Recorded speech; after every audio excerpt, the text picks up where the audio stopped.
Welcome. Hey, prime time, baby. Premiere edition of Saturday Sensei. How you doing, Mark?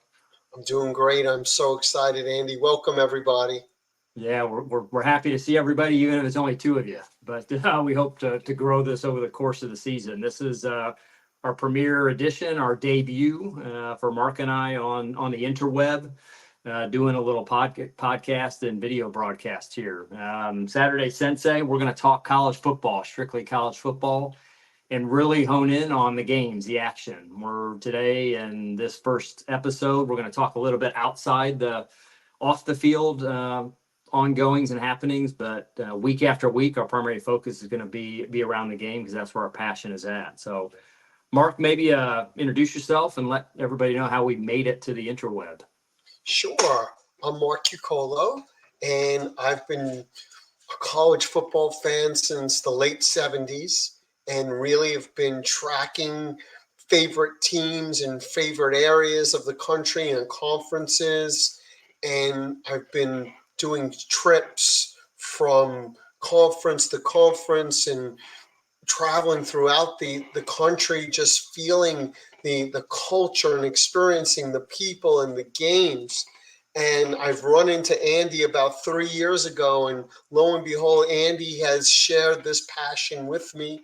We've bantered back and forth, text back and forth, had our own kind of competitions, and now we're actually bringing this thing to life. And I got to tell you, it is an exciting venture.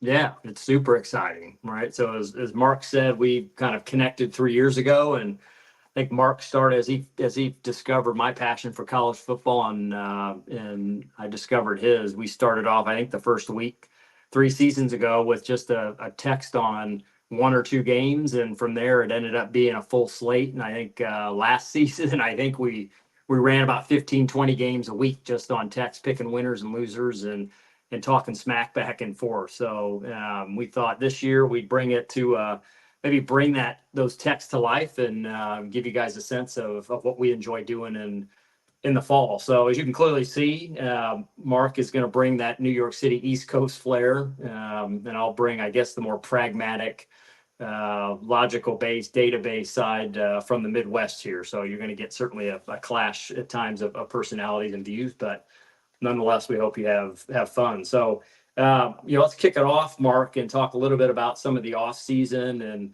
and what's going on. And I think let's start with probably the biggest news that dropped back in February, but the retirement of a legend, Saban, leaving Bama. I just don't know how the game will be the same, but as they say, time marches on and the game is bigger than everybody. No one's bigger than the game, Andy. Saban's won 7 national championships, 6 with Bama, 7 with LSU. He's the godfather of college football. And I think it just shows that times have changed. Yeah, yeah. Yeah, I think it was a shock for a lot of people. I think folks, including myself, I would have said probably another 3 years or so, maybe five, if things would have gone well and his health would have held up. But I think a lot of people were shocked when he dropped the news in February. And I think you're absolutely right. I think the NIL, the transfer portal has just changed the game and has shifted away from guys like him who look to develop not only championship caliber football teams, but turn boys into men, right, and prepare them for a lifelong, a life fulfilled with success, whether that was on the field or off the field. And I think that has changed so much so quickly that I think he just probably stopped enjoying the game, which is unfortunate. I think you've hit it right on the head. And I think that it's just not the game that he's known for the last 50 years. And the landscape has changed, the compensation has changed, and the kids have changed. And instead of him coming into the living room of a recruit and the parents asking, how are you going to make my boy a man? It's, how much money are you going to pay my son? Yeah.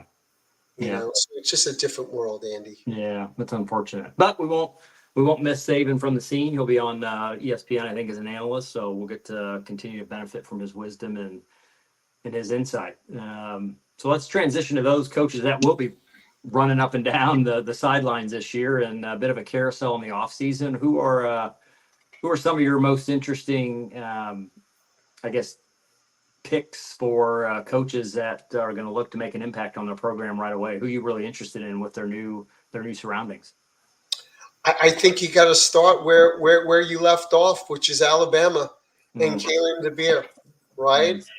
Can he keep Alabama in the national prime spotlight?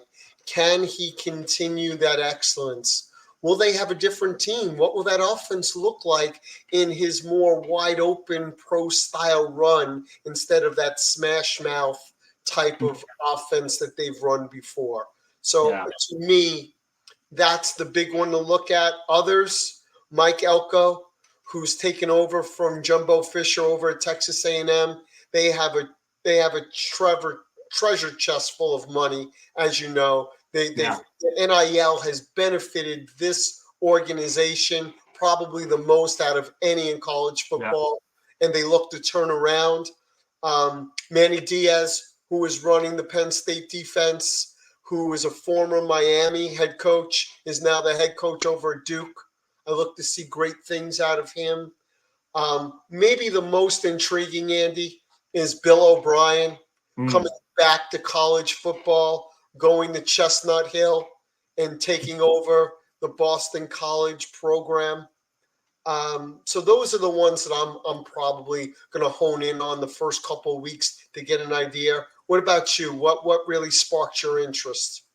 Yeah, I think for me, I think it's Elko at A&M. I think that program does have a lot of talent. I mean, they certainly do have the dollars and cents, but they've got a fair amount of talent.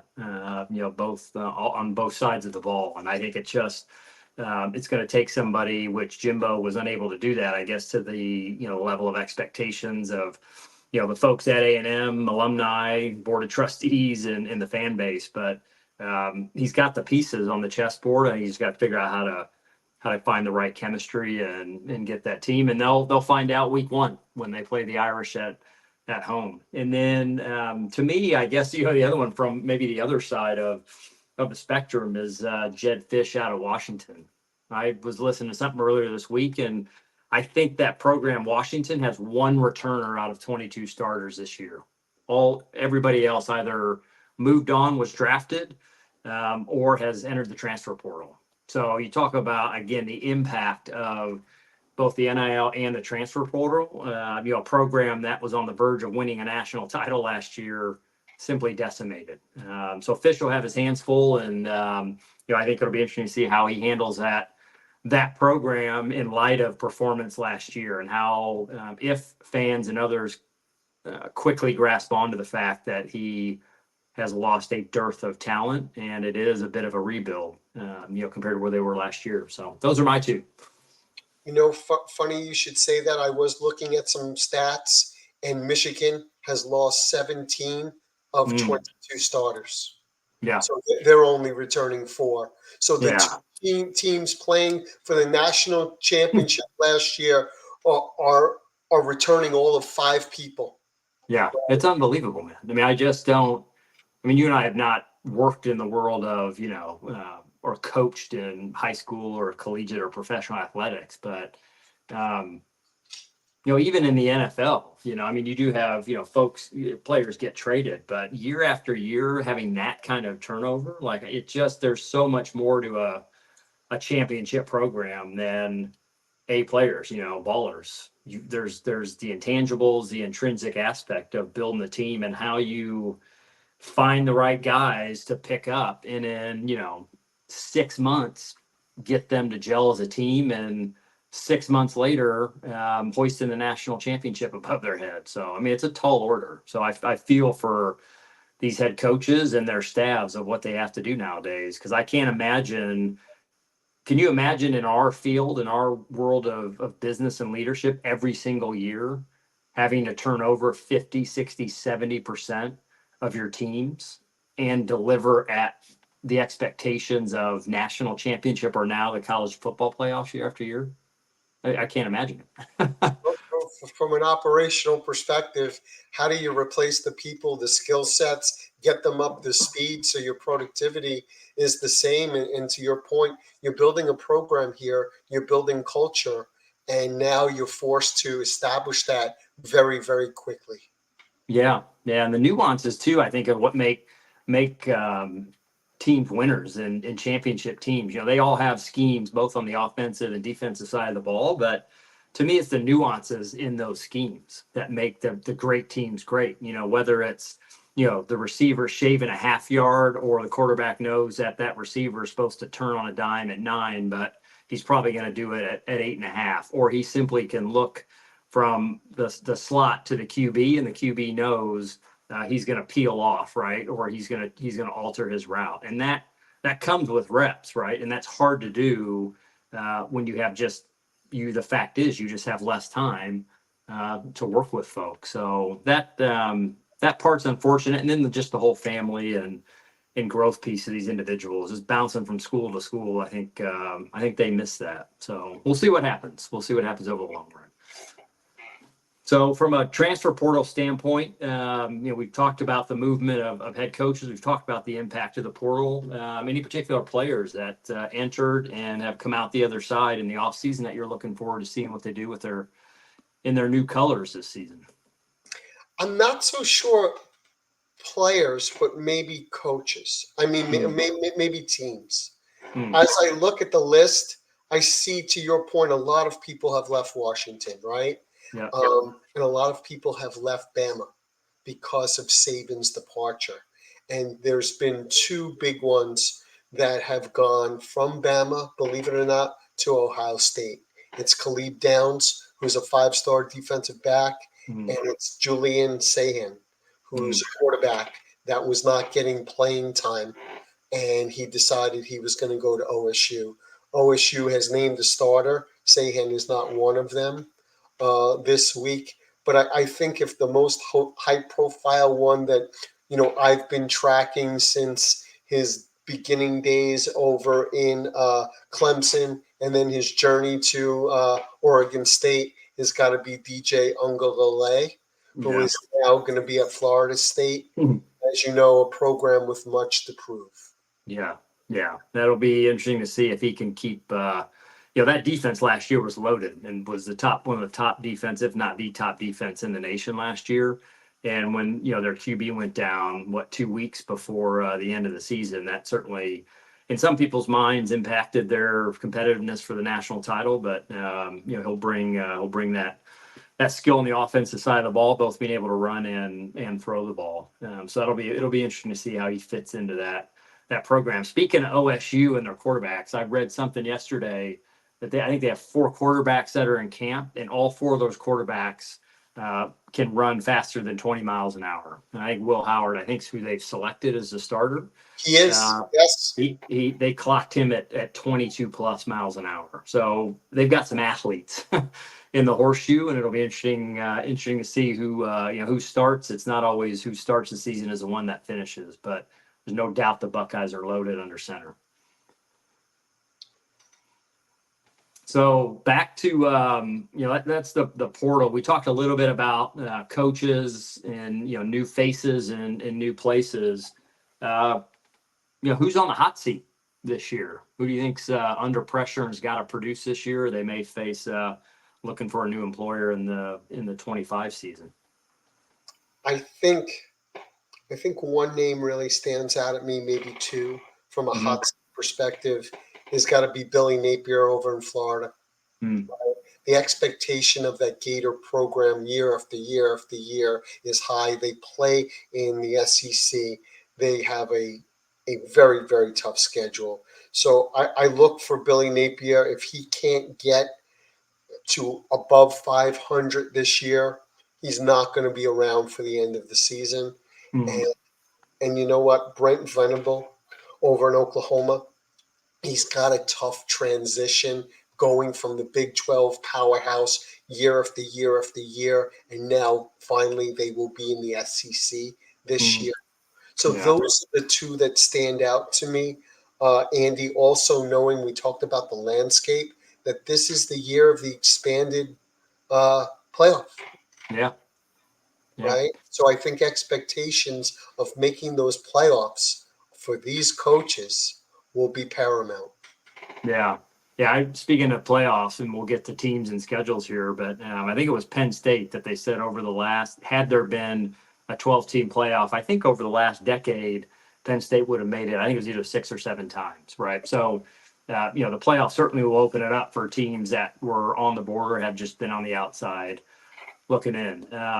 Coaching wise, I think I agree with you. I'm right on with you with Napier. I think he's got to deliver. I think, unfortunately for him, most of the expert publications and analysts would tell you Florida's got the toughest schedule this year, kind of hands down. So he's been dealt a tough hand, but that's a big job. And when you step into that job, I think that's what you have to expect. So I'm with you on Napier, and I think the other one, which will be very interesting because I think they're going to fare very well. But there's really only one game that matters with the Buckeyes, and that's when they play the Wolverines. And Ryan Day's got to deliver. He hasn't done so in the last 3 years, and I think people are really, really going to be watching this year. And based on your stat from earlier in the show here, with 17 to 22 starters leaving the Wolverines, and some of the off-field challenges they're having, with some of the disciplinary actions that may be coming down for the sign stealing, debacle and fiasco last year, one would think that the Buckeyes should be heavily favored in this game. But I think it's put up or shut up for Day this season against the Wolverines. So I'd put him on that list too. I can see that. And you know what? They've had success in the transfer portal. They're primed to make a run. He's coming off of 2 very disappointing seasons. And to your point, Michigan is in a rebuild mode. So maybe Brian Day he's got something to prove this year, and he's got the horses to do it. Yeah, we'll see. All right. Saturday Sensei here again, premiere edition, breaking out on the interweb here. Saturday Sensei, brought to you by Mark and Andy. We no sponsors yet. We'll pick those up hopefully as we move along. But the Saturday Sensei name came from Mark and I's early exchanges and with the picks. And I'm sure as we're now on video and we'll have these picks recorded, my record will fare very differently than it has in the past. But Mark affectionately used to refer to me as what, Mark, in our text? Professor Pigskin. Yeah, that's right. And so as we got to thinking about bringing this show live to you all, we obviously did our homework, and there's a podcast already with an individual that goes by that handle and that name. So we didn't want to infringe on that. And so we tried to find something close. And given my background, a lot of my career has been spent over in Asia Pacific, and enjoyed doing some martial arts that I've done throughout my career. And so now that's where Saturday Sensei and the get up for the Sensei himself comes from. So let's get back to football. Schedules, teams. Who do you think's got some of the toughest schedules? We already talked about Florida, but who else you got? We talked a little bit about Florida. Again, Yeah. if you really think about where the toughest schedules will be, it's got to be in the toughest conferences, right? Yeah. So we all know that it's got to be something within the SEC. And what jumps out at me is Georgia. Every week, Georgia is just playing a championship level team. South Carolina, Oklahoma. These teams are in the SEC now. They're all playing against each other.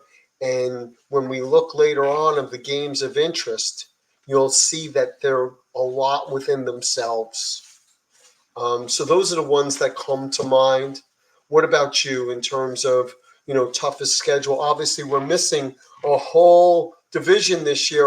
The Pac-12 is history. There's no more. That's right. Right. Yeah, I'd put USC, my beloved Trojans, which those of you that are listening to the show, watching the show, will know that I'm a huge fan, being an alum from the Marshall School there, and got to view and witness the heyday of Pete Carroll and Reggie Bush, and certainly some of the finest moments of that program. But USC has got a tough schedule too, right? September 21st, making their debut in the Big House.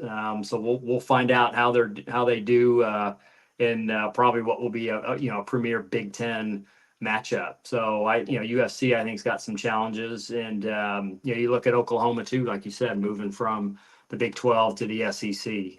That's for anybody in those Power Four conferences, week after week is going to be a slog. So, any particular games that you're really, you're really putting on the calendar this year to look at? Well, I think just to dovetail what we've been talking about, when you talk about people with the toughest schedules and those really prime time games, look at Georgia. You know Georgia's going to play Bama, right? Whether they play once a year or they play twice a year, they could play 3 times a year, Yeah. right?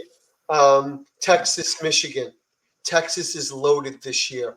I wouldn't be shocked if Texas makes the semifinal this year and maybe even a final appearance. Yeah. But looking at Texas, they got Georgia. Looking at Texas, they have Michigan.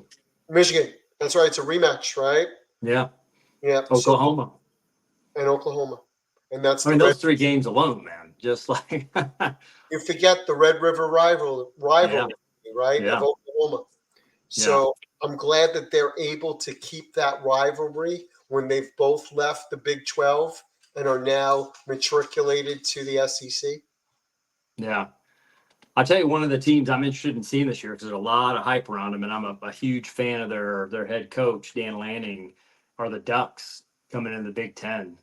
Oregon seems to be loaded to bear, and last year obviously lost the close one to Washington, but I think Lanning's going to have that team ready to roll, and I would not be surprised to see them in the semis or potentially the final as well. So, but they've got the Buckeyes at home, and they're kind of one of their big Big Ten matchups overall. And then they're at Michigan, so they're playing 2 of the stalwarts of the Big Ten. So we'll find out pretty quick just how that run and gun offense goes against kind of the trenches, in the trenches, run and gun, or I guess more of a run game maybe from the Big Ten style. So that's probably one of the things I'm most interested in seeing is just how Big Ten play evolves as you drop in some of these West Coast offenses and these West Coast teams into the Big Ten. But tons of with the schedule realignment and the playoff.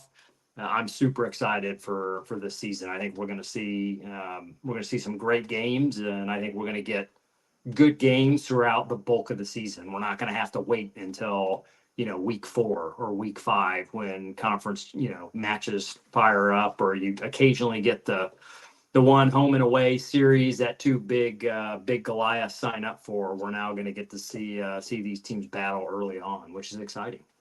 And I think the schedule that we'll talk about later does reflect that. Yeah. And I'm hoping that it takes the stigma away from an early season loss because now the playoff has been opened from 4 to 12. Yeah. I think it's going to be super exciting. I think it'll be interesting to see multi-loss teams, right? Though invariably at the end of the season, we'll have controversy, right? 12, then people say it needs to be 16, right? And the 13th team, the last team out, will have some reason as to why they should be in. But I think with 12, you should get deep enough into, teams with 1, probably 2 losses, that when you start to get to teams with 3 losses, there should be a pretty clear cutoff, right? We probably shouldn't be reaching for 3 lost teams to be in the playoffs, but we'll find out. But I think I'm really excited about having that lineup at the end of the season and having playoffs start in December. I think December 20th is first round games, and having it go all the way through to early Feb. So it's going to be pretty awesome months of December and January between college football, and then we've obviously got the NFL kicking off with wild card and playoffs. So really excited. Absolutely. Yeah. Saturday, Sensei. You can find us at YouTube, Instagram, X, if you want to tune in and subscribe. We greatly appreciate it as we get the season off and rolling. So let's transition to some individual contributors. Let's transition to players before we head into what this show is going to be all about, and that's picking winners and losers. But let's start with the players. And how about any freshmen coming in that you're you're excited about, seeing how they're gonna, if they can make an impact, from stepping off Friday night lights into Saturday night lights, or the Saturday 3:30 game on Primetime Network. Who you got your eyes on? When I look at the fabulous freshmen, I think one group of position players stand out at me, and it's the wide receivers. It's Cam Coleman over in Auburn. It's Jeremiah Smith over in OSU, right? Like you said, they're just stacked with athletes. This kid is one of them. It's Yeah. Mekhi Hudson over in Texas Tech, another great downfield receiver, and maybe the best one of them all, Ryan Williams, who will be Alabama. And those are the ones that really stand out in terms of just like a class of wide receiver. Yeah, yeah, yeah. I got my eyes on the young slinger out in Huskerland, Dylan Raiola. So a lot of preseason and summer camp hype coming from coming out of Nebraska there, and Matt Rule's team. I think some comparisons. Obviously, he's got a long way to go, but a lot of people saying he looks and plays a bit like Mahomes. So we'll see what translates on the field, but. A lot of hype for this kid coming in and making an impact at that program, and I hope he does. It'd be great to see that Husker program back in the consideration for certainly for a playoff run, and hopefully even a playoff entry. But he's got his hands full. But I think Rule's done a nice job of taking a team that a couple of years ago had one win, and now they were just shy of 500. And I think last year, they lost. It was either 4 or 6 games by less than a touchdown, right? So last year they were on the verge of being, in discussion and conversation probably around some postseason play, or even the playoffs last year. But if he can flip a couple of those in his favor this season, then we may see them in mid-December. So Andy, I would also keep my eye on Billy Napier. He was able to get 2 great players, one of them on the defensive end and one of them on the offensive end, a linebacker or defensive lineman rather, L.J. McCray, and DJ Langway, which is a very large athletic quarterback. Reminds me of, yes, shall we say it, Tim Tebow. Wow. Yeah. Okay. So, Or Anthony Richardson, right? The latest Gator athlete, quarterback athlete. So speaking of top-notch players and Heisman's, any who's on your watch list before we see the first ball kicked, thrown, or run for the season? I think we've been talking about it, and you've talked about the landscape and how it's changed and how the game is opened up. And really, the game's all about either a wide receiver or about the guy who's throwing them the ball. It's the quarterback. Yeah. And for me, I mean, if you're talking about Heisman hopefuls, you got to look at the Carson Becks of the world. You got to look at the Quinn Ewers of the world. Guys coming back with a lot of experience, second, third years in the program, knows the plays, knows his comrades around him. I think those are going to be 2 people that are vying for that Heisman come early December in New York. Yeah, be out your way, down at the New York Athletic Club, right? Just down the street from you. I think Jalen Milroe. I got him as the favorite, and I'm sticking to that. Right, assuming he stays healthy, I think the Bears going to come in and pick up the reins from Saban, and take a team loaded with talent, and a team that has lost a bit to the portal but has retained quite a bit. And I think he'll have the surrounding cast of characters and the guys up front, which it's a fairly experienced line at Bama to keep him protected. And now I think he's fully ingrained in the offense there. It was a little bit of a bumpy start for him in Bama last year. In fact, I don't even think they really had their quarterback picked until about week 3 or 4 last year, but he won the job and they've stuck with him. So I'm looking for Milroe to be sitting in that front row come second weekend in December. So we'll see. But all right. So that was a lot of off the field topics. Anything we missed, Mark, that you want to touch on before we get into the the meat and potatoes of Saturday Sensei and looking at week one matchups. Now, I think that's it. I think just the comings and goings, the transfer portal, the new world of the expanded playoff. Yeah. And I think one of the things that you did touch upon was the realignment of college football. Yeah. Yeah. Yeah. And I don't think it's done. Right. I think I've hypothesized for a long time, and I'm just, some dude in the Midwest that doesn't know a whole lot. But, I've hypothesized for a while that I think it may end up looking like the NFL, two major power conferences and then divisions within those. So I don't think we're done yet with the four becoming less than four. I think the battle for TV rights, money, and just size, as we both know, scale brings a lot of advantages in our world, and it brings a lot of advantages in college football. So I don't think we're done yet. I think we'll hit pause for a little bit. We'll let this settle out. But I think here as we move through the future, I think that realignment will continue to happen. But it'll be interesting to see. I heard I was listening to I don't know who it was. It may have been it was another podcast or a YouTube video of I don't know if it was Klatt or somebody else, but they were talking about just the conference football or the college football playoffs. And I think there was a discussion. I didn't hear all of it.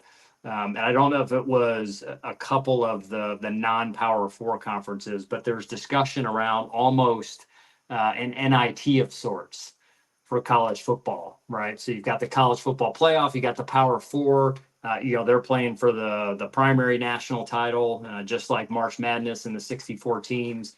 And then, the 65th through, whatever number it is, 120th team on the hard court, or I guess it's the 90 some teams. I don't think they have 64 in the NIT. I think it might be 32. 32. But Yeah.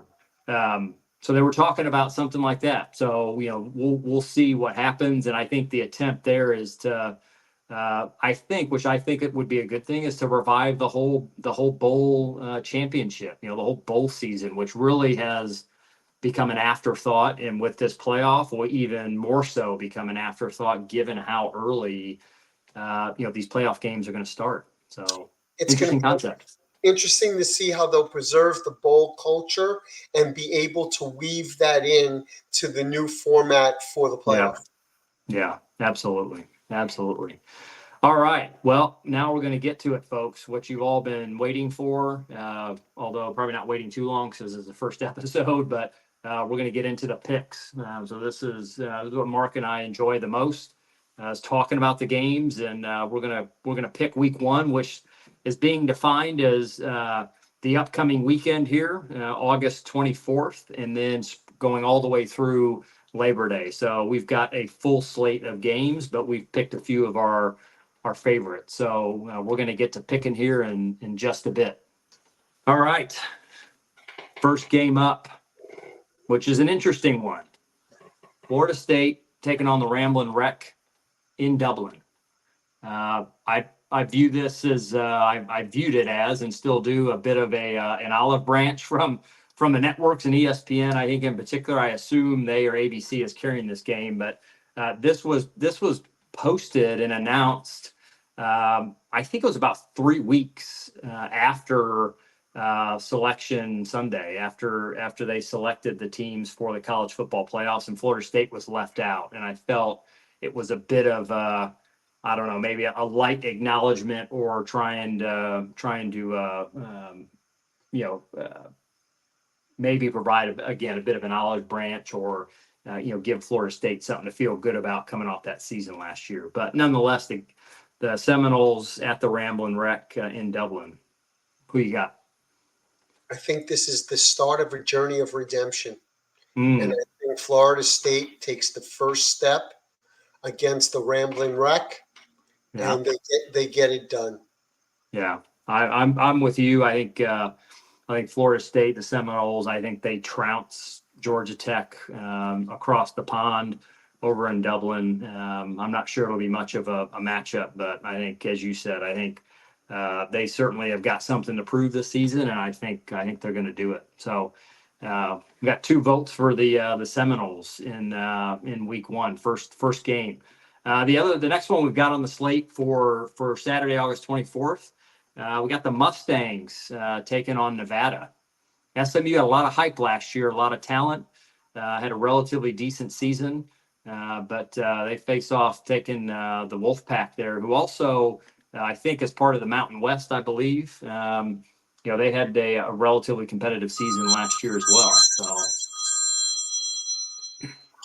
So that must be who's calling in their pick for you. Was that phone a friend? Somebody's calling into the show. Somebody's calling into the show already, Andy. That's right. Who is You're that? You're reaching more people than you think. Oh man, SMU at Nevada. Who you got? So I look at SMU back in the days of the Pony Express, right? Of Craig James and Eric Dickerson, and then their revival in the early 2000s, and the talent that they've been able to attract and rebuild that program. I think that program is continuing to rise, and I think that they will be victorious. I like SMU. You got the Stangs, huh? Yeah. Well, last year SMU conference record 2023-24 9-0. Overall, they were 11-3, 6-0 at home, lost 2 on the road. So they're bringing some talent. So I'm with you. I think their offense is too explosive, and I think they handle Nevada pretty easily. So I got SMU over Nevada. So that's kind of the opening, maybe week 0 weekend. The 2 games we've got on the slate for August 24th there. Then we move to the big weekend, the big bonanza, the big kahuna, starting on Thursday, August 29th. And we've got 5 nights of college football, and not mediocre college football just for the sake of having it, but we got some primetime matchups all 5 days, and we'll start on the 29th, and we're gonna look at the little ACC Big Ten battle between the Tar Heels and the Gophers. What are you thinking there, Mark? I love Mac Brown. I think he's a great coach. He was great at Texas. He gets the team prepared. I just don't see the Tar Heels being able to rebuild as quickly with the loss of is it Derek May? Drake May. Drake May. Lost Drake May. So I'm going to go with the Golden Gophers. Okay, going with the Golden Gophers. Yeah, I think I'm with you on that one. I think UNC lost a fair amount of talent, and like you said, that quarterback position and that program, I think for Mac Brown and the crew, I think is a bit of a blow. And PJ, I think the Gophers, he's been making an attempt the last 2 to 3 years to really get that program humming, but I think they're going to fare well at home. I got the Gophers as well over the Tar Heels. Then we come to our next matchup that we've selected. Primetime, Neon. Got North Dakota State at the Buffaloes. Who are you taking in that one? North Dakota State, as you know, is a powerhouse the last few years in their conference. Whether they've made the championship, they've gone to the playoffs, they've just recruited well, they're well coached, they execute, but you're dealing with prime time. and if you've paid any attention to the media the last few days, he's been feuding with the press. They've been talking to him about how he's rebuilt the line and how he's done wonderful things in the transfer portal and recruitment. I just think this is just another step in this guy's journey to success in bigger and better things than Colorado. I love the Buffaloes next time. Wow. All right. Well, so North Dakota State last year, the other Dakota, South Dakota State was, they were the conference champs last year. Their overall record, South Dakota State last year was 8-0 in the conference. They went 15-0 overall last year, South Dakota State. North Dakota State finished at 11-4, so still pretty pretty solid. But I think heading into Boulder against Primetime and that crew, I think that he's brought on, I think Warren Sapp, I think is who he's brought on to his defensive side of the ball to try to beef that up and bring some talent in. The thing they really struggled with last year, and that was absent, they had no offensive line, right? Yep. So that team last year could not run the ball for anything. High school teams ran the ball better than they did.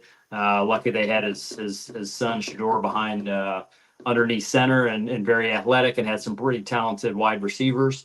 But I think he's probably shored up some of those weaknesses. So I'm with you. I think the Buffaloes at home are going to be just a bit too much for the Bison. So we got Colorado at home. Next up, a bit of an interesting matchup here. We've got Lindenwood. Lindenwood taking on the Jayhawks, Rock Chalk.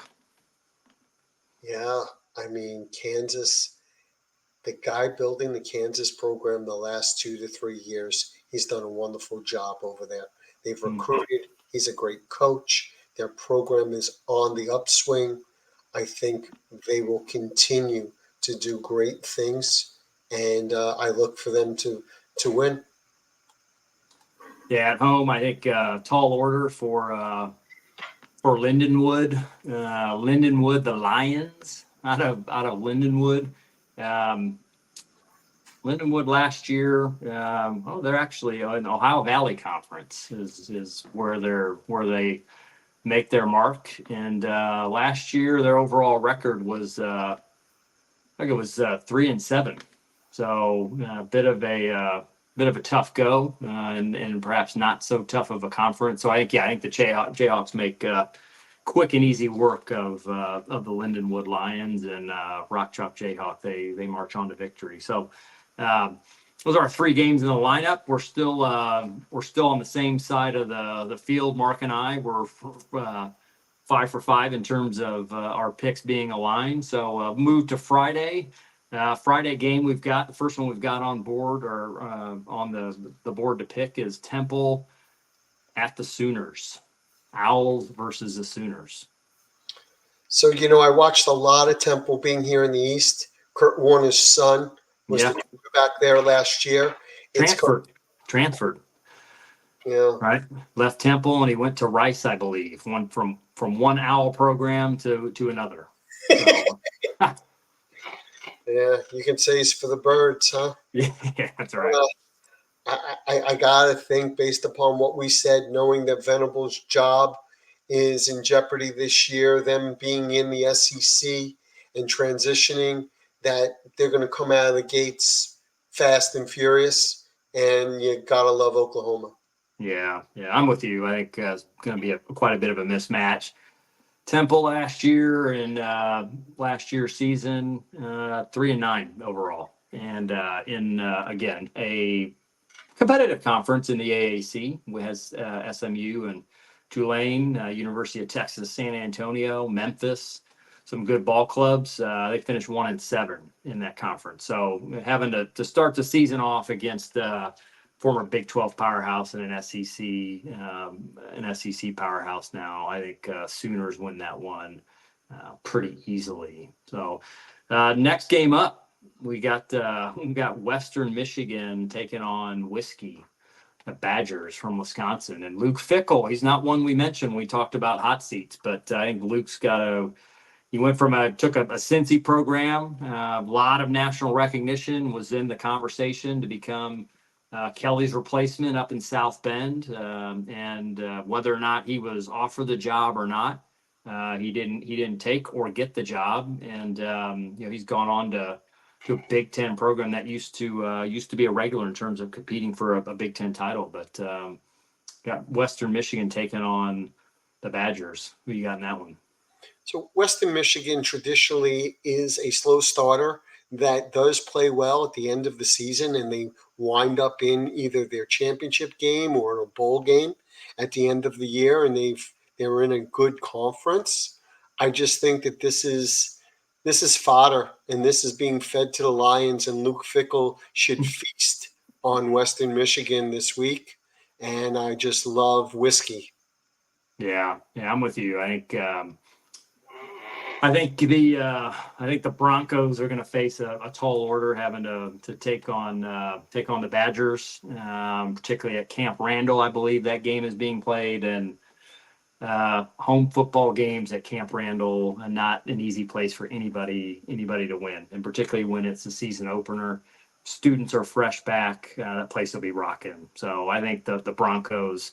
I don't think Bucky Badger has any problem riding the Broncos to a hardcore victory. As an old football coach used to say about practice and running drills, he said you want to ride those horses hard and put them away wet. And I think Bucky is going to do exactly that to the Broncos. So I think whiskey's winning big in that one. And we've got the evening matchup. It's going to be a late game for us here on the East Coast, but we've got TCU. 2 years ago competed, although some would argue they didn't compete against Michigan in that semifinal game. But TCU traveling out to Stanford, take on the Cardinal. That Stanford program is just in a world of hurt. Oh, brutal, man. Brutal. You know, They were 0-6 last year. 0-6 home games last year. yeah. It's just terrible. Now the Pac-12 is gone. What? Yeah. Where have they settled? Where are they? Do we know? I don't know. That's a good question. Are they an independent like Notre Dame? Or are they have they snuck in to another conference? Oh, you know what? Didn't they go out to the ACC or something weird like that? I believe they snuck in. They were a late addition to the ACC. Yep, they're in the Atlantic Coast Conference now. Yeah, I remember when that Stanford and Cal both. I remember when they announced that. People were like, "What are you talking about?" like about as far away as you can possibly get, right? So yeah. So I mean, TCU has been a program on the rise the last 3-4 years. Great coaching job, good recruiting. They have a good talent base. I think TCU beats them easily. Horned Frogs.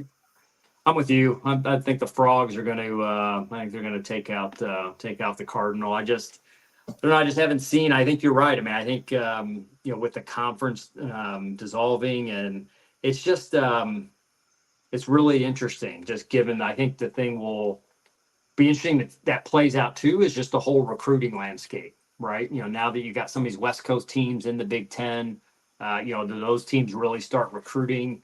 Out of the Midwest, do the Big Ten teams start recruiting out on the West Coast? But, I think when when you're a team that is an add-on to a conference like the ACC and you're, thousands of miles away, I just think it's going to be tough for them to get started. And I'm with you. I think the Horned Frogs defeat Stanford at home, and unfortunately, their home streak goes to 7 in a row in the L column. I think, unfortunately for them, carrying from last season. So that takes us through our Friday lineup. Again, we had OU beating the Owls. We've got Wisconsin taking on Western Michigan, and Wisconsin with the win, and then the Horned Frogs over the Cardinal. Now moving into the real prime time. August 31st, big game to kick it off in Atlanta, Mercedes-Benz Stadium. And I don't know if these two have faced off in a Peach Bowl previously, but we got Georgia taking on Clemson. Is this the kickoff classic in the Beach Filet? Yeah. Chick-fil-A. Yeah, Chick-fil-A Bowl now. I think didn't it used to be the Peach Bowl? I believe so. That's why I said that. Yeah. Us old guys remember that. Before Chick-fil-A came along. But you talk about coaches on the hot seat. We talked about Ryan Day. We talked about the landscape and how things have changed in the transfer portal. You got an old dog that just hasn't learned new tricks, and that's Dabo, right? He had refusing to use the portal. His offense has been basically the same for years. His recruiting has not been up to snuff the last 2-3 years. If you look at the recruiting classes, and Georgia has just been steamrolling the competition. Kirby Smart, they're both Saban disciples, and I think Kirby gets the best of them. Yeah, I'm with you. Dogs are too tough. Georgia's gone. and a lot, the polls and conversations with the experts, Georgia and the Buckeyes are swapped 1 and 2. It's effectively a home game for them. I think the dogs take out the Tigers easily. And I'm with you. I think, that Clemson program, they've just, Dabble's held on to what has worked for him in the past, despite the fact that the world around him is changing a lot faster. And I think, like in business and lots of places in life, if you don't adapt, you get left behind. And I think that's what's happening to the Tigers. And so I think the dogs win handily, not a blowout, but convincingly enough over Clemson. Next up, bit of a backyard brawl of sorts, albeit not Pitt, but another team from the state of Pennsylvania. We got the Nittany Lions taking on West Virginia. Should be a good matchup. I think this is probably one of the more, it's going to be one of the better games on paper, but I think it's going to get potentially outshined by some of the other, primetime bright light games and teams that are playing on Saturday. But I'm really looking forward to this game. So what do you think about this one? Is this in West Virginia, in Morganville? Morgantown? Morgantown? Yeah. I was there. I saw. Were you in Morganville or Morgantown? I was in Morgantown. I don't remember. It was that good a time. Yeah. It was that good a time on a Thursday night, and Auburn beat West Virginia. And to see the generations of Mountaineers come out, from grandpa to dad to the children to the grandchildren. And Andy, when I tell you they were hoot nanny, and they were eating raccoon and doing a hoot nanny on the front porch. And you talk about culture and learning people and enjoying college football. It was a hoedown and a hoot nanny. And it was very entertaining, very, very entertaining. Growing up here in the Northeast and being a New Yorker, our adopted school and our adopted team, if it wasn't Boston College, it was Penn State. And me growing up in the Joe Pa era, seeing them win in '87, seeing them win in '89, and seeing the Todd Blackledges of the world, the Blair Warners of the world, the Blair Underwood, and just just linebacker and just the great players there. I got Penn State's got a fabulous quarterback that's coming into his own. They've looked good in the spring. I got to go with Penn State. Okay, taking Penn State. I was back and forth on this one. I think I'm going to take the Nittany Lions, but I think it's going to be very close.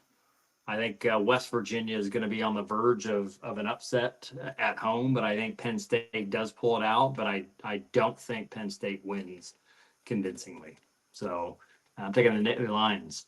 All right, next matchup in the Swamp, and a team coming from not too far further south in the state, but we got the Canes coming up to Gainesville to take on the Gators.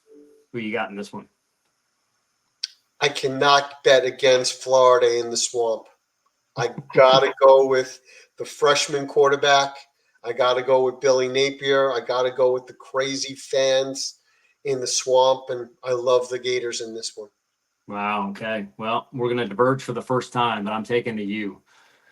I'm going to take the U. I think they're going to go on the road. I think they're going to get their first big W of the season at Florida and hand Napier his first loss of the season. So I got the U going up to Gainesville and winning big in that game. So next matchup, Colorado State versus Texas. As much as, I've been to the Rams Stadium, and that thing's built into a base of a mountain. The culture there, the rabid fan base, it's just tremendous.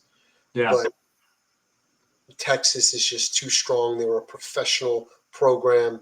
You have Quentin Ewers there. They're loaded with talent. Longhorns all the way. Yeah, and that stadium in the Hill won't matter because they're playing in Texas. So okay. So I'm with you. Longhorns big. I think Longhorns set the tone early for the season and put everybody else on notice that they're here to play for this season, and they definitely are going to be a national title contender. So, all right, two more big matchups we've got. Probably one of the bigger ones of the Saturday. Got the Irish on the road taking on the Aggies. College Station. Who you got? This is the home of the 12th man. Texas has got a payroll like you wouldn't believe, like we talked about. And this is a professional Yeah, team. they spent all that payroll on Jimbo. They're damn near bankrupt by now.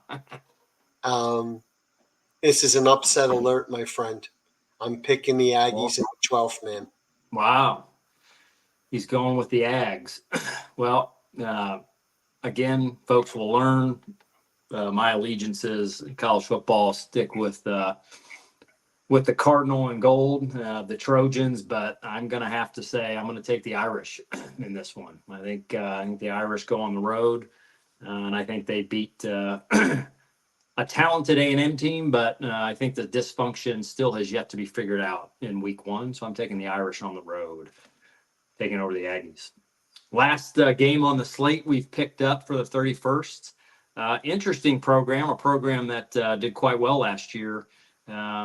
Wyoming. Wyoming taking on Arizona State. This is a tough one, but the Sun Devils are just a tough team, and I think that they pull this one out at home. ASU, ASU over the Cowboys. Yeah, Wyoming last year 9-4 overall. Was pretty competitive conference. Boise State, San Jose State, UNLV, Air Force there for a quick minute, a hot minute, as some may say.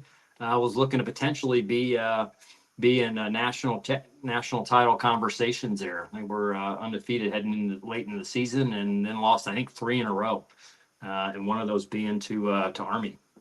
But Wyoming at ASU. This one's a bit of a toss-up for me. I'm going to take Wyoming on the road.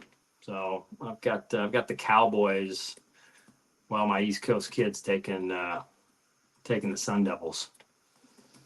All right, my friend. Well, we've got 2 more games left. We're going to go a bit out of order, just because we've got a bit of a special pick for our last one. But we're going to bounce ahead from Saturday to Monday. The Monday night matchup, we got your buddy Bill O'Brien and Boston College taking on Florida State. So we've got 2 Florida State games in our week one picks. But who you got in that one? So as much as I love Bill O'Brien, and he's going to bring a lot of pro-style offense to BC, and he's going to rejuvenate that program, Florida State playing 2 weeks in a row, really beginning to get their rhythm, like we said before, on a season of redemption. I think they just blow out BC. Yeah. Yep, I'm with you. I think Florida State is going to be too much for Boston College.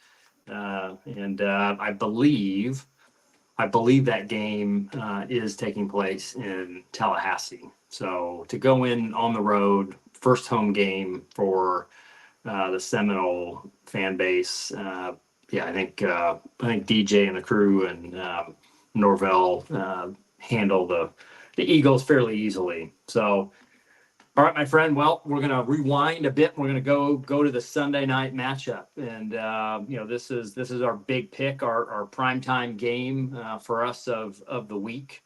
And we've got our own the New York City Kid. Mr. Mark has got his own reveal special for the season. We don't have headgear because we're doing this. I'm doing this from my son's bedroom. Mark's doing it from his living room, so we don't have the dollars to have headgear. But I guess we're doing a little T-shirt reveal. But Sunday night matchup: LSU Tigers, Brian Kelly taking on Lincoln Riley and the Trojans out in Vegas.